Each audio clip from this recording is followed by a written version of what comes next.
Yes, indeed, folks, you listen to Blue Please here on CynicalBrit.com with myself, Coughing Biscuit. Cold suck, man, seriously. So, I was at Bloodstock last week, and it was awesome! Yes! It was freaking metal. Thank you to everyone that came, by the way. We had a great campsite. We had like 15 guys there. It was awesome. A big shout out, by the way, to the Icelandic dude. What was your username? He's like a lurker. I think he might be an Eldrim, maybe? I think he was Eldrim. Yeah, I'm fairly sure he was. Whatever the case.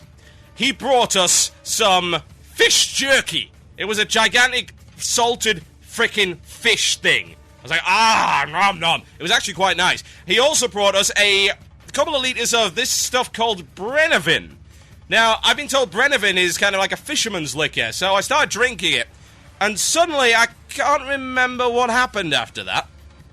What I will say is a big shout out to the guy who drank quite a bit of Brennivin and was literally dead for a very long time indeed. He was unable to actually stand until 8 o'clock the next evening. It was pretty pro, so big shout out to them. But yeah, that was all fun.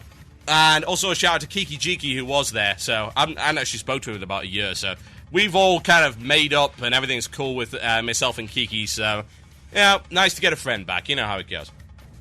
Okay. So, what have we got coming up? Well, video-wise, I'd just like to tell you about that before I launch into my next tirade. Video-wise, I was pretty sick last night, and I'm sort of kind of sick now, but I'm about 3/4 of the way through the next Worgen video in Darkshore. It's coming out pretty well, so that's going to be out later, and I've also got a series of iSuck at StarCraft 2 videos that are going to be coming. I've been working on my build orders. I've actually been learning them. Actually, let me show you. I can show you this on camera. Bear in mind, the camera is out of sync with the audio stream, obviously, because they're not linked in any way. I'm going to show you this. Freaking build order right here. You see this? This is a freaking build order, and I use this. This is a 2-gate Colossus setup, and on the back of it, I've got a printout of 9 pylon 12 gateway from the Team Liquidopedia. And I've been learning it, and it actually works. This 2-gate Colossus thing's really cool, so I'm going to be showing you some videos of that, and there's a bunch of other things that are coming up. Lots and lots of things, and a couple of surprises on the way.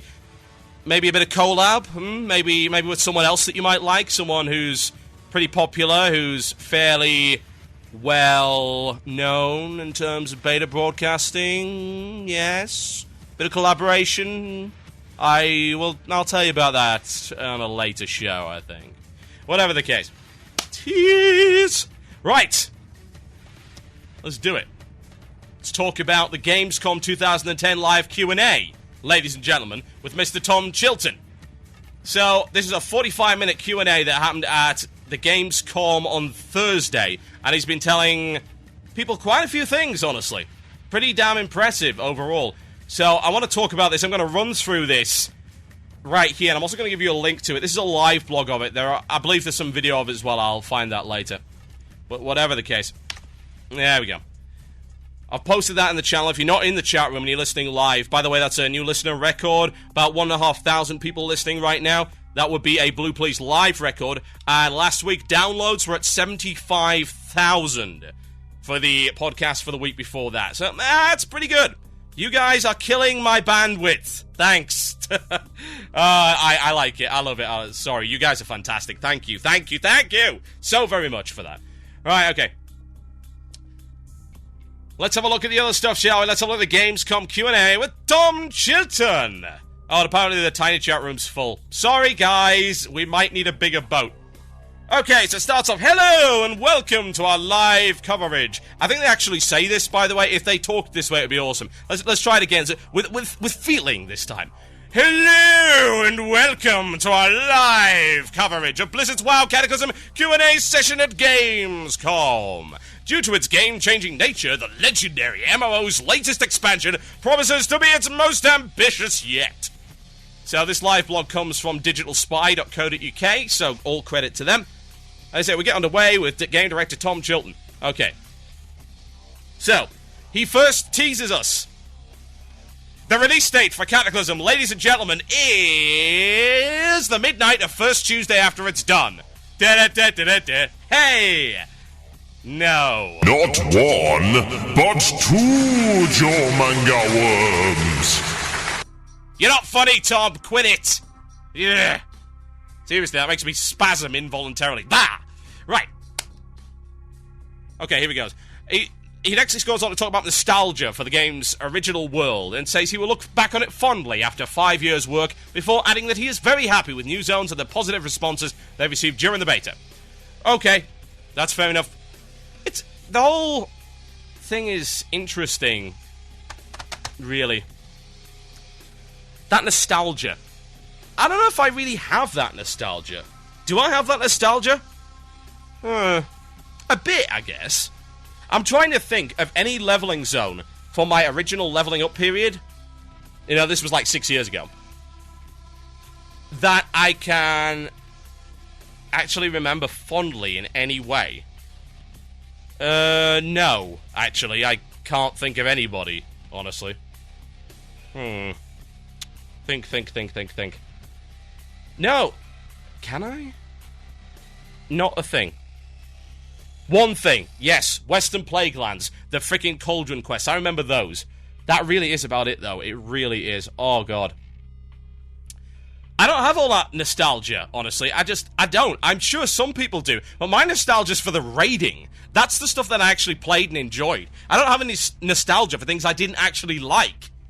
Like I've said before, and I'll say it again, unapologetically, the leveling up process was sucky. And the only reason I got through it was because I was in there with a clan that had been together for years, and we all kept each other going and mucked about so that we could get to max level. And then we could actually deal with the raid content, which was fun to do.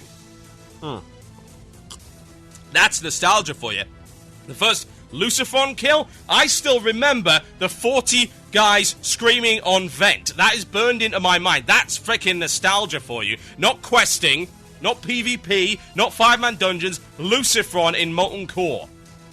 That's nostalgia. I remember that vividly. Okay.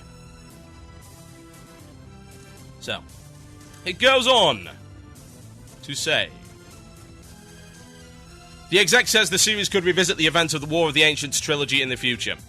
The War of the Ancients trilogy? What the hell is that, anyway? Is that some book? Because I haven't read it. I'm gonna have to Google this right now. War of the Ancients trilogy. Yes, apparently it is a trio of books written by author Richard A. Knack. Okay, I've not done any of that. I haven't read it, so I really can't tell you. Apparently it's got some guy called Ronan in it, and Brock Cigar, and also Mr. T's in there somewhere. Yeah, it sounds very exciting. Whatever. Revisiting it's not so much fan stuff, is it? It's officially authorized third-party material. It's like Star Wars. Like, if the next Star Wars movie was going to revisit the events of the Dark Jedi books, for instance, that would be weird. So it's kind of odd for a game to even consider doing that. But I suppose they've got a bit of a closer relationship with Knack than, say, the Star Wars guys have with those guys. Okay. Onward. I'm going to repost this because the chat or the video or the audio is really laggy. There you go.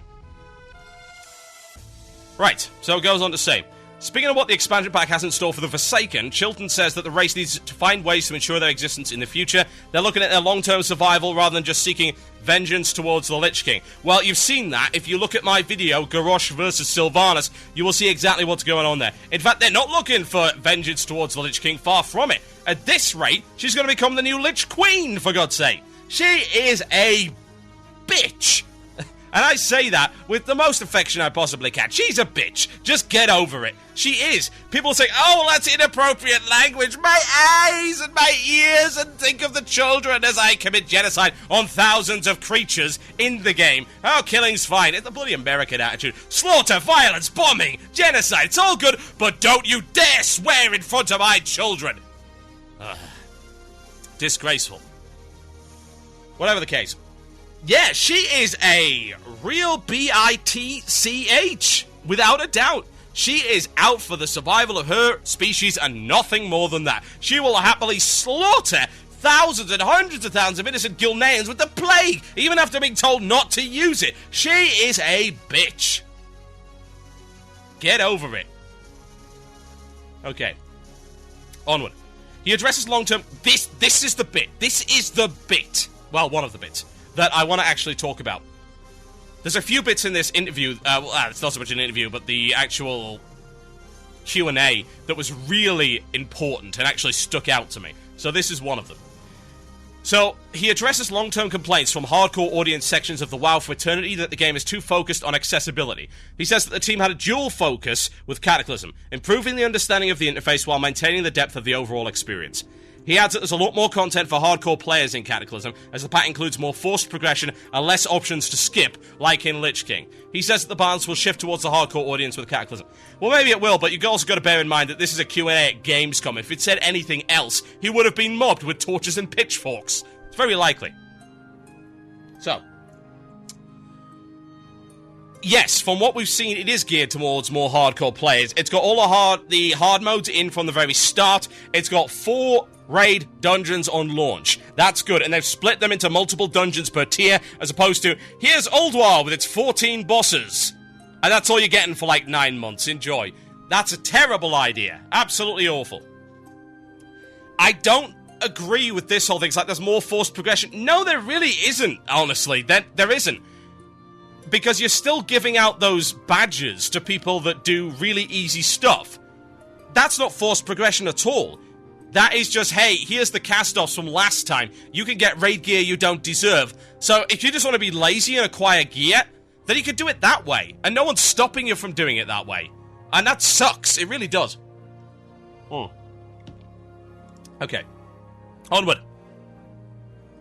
Chilton says the end of the current WoW universe will be an emotional time and jokes that there will be crying at Blizzard. He says there'll be events leading up to the Cataclysm event before the servers come down in the run-up to the pack's release, and this will allow players to download the necessary updates before stepping into the reshaped territory.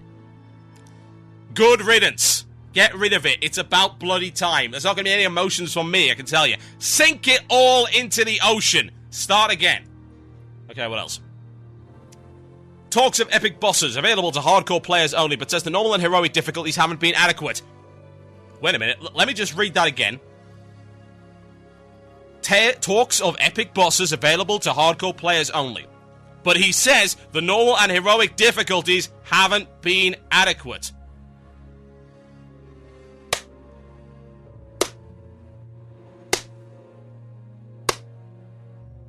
It only took you about 2 years to figure that out. So he goes on. He adds that the difficulty setting isn't perfect and explains that he can imagine the game being divided into more difficulty settings in the future. Yes, yes, yes, yes! Yes! Finally, get it into your head. That's the way to design a game. About bloody time. Seriously. If the only campaign modes you had were easy and brutal in StarCraft 2, do you think your audience would be happy? No. So why is it that way in WoW? Explain that to me. You can't, can you? Because you know you're wrong. Finally! The guy admits it. Oh, kudos to him for doing that. It takes a big man to admit you screwed up. And you did. You really, really did. That divide between normal and hard modes sucks. It's bad. It needed to change. It has to change. I expect to see that in Cataclysm. I really hope. Because they said they want to go binary. Don't. Please don't.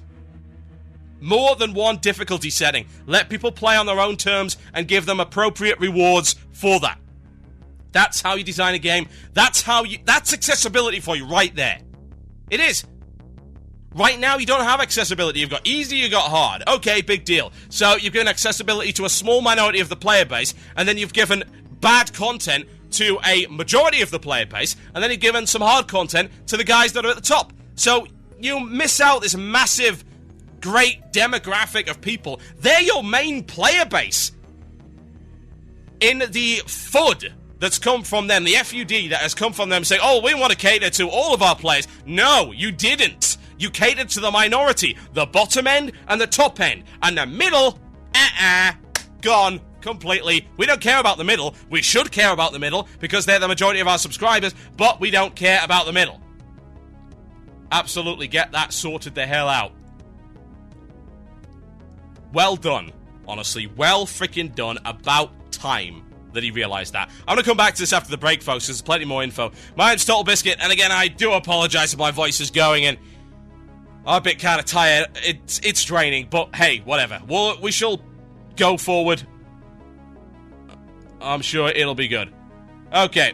My name is Total Biscuit, and I'm going to play some music right now. This one comes from Children of Bodom, who are terrible. Yes, indeed. They were bad. I'll play some Bodom Beach Terror. Enjoy.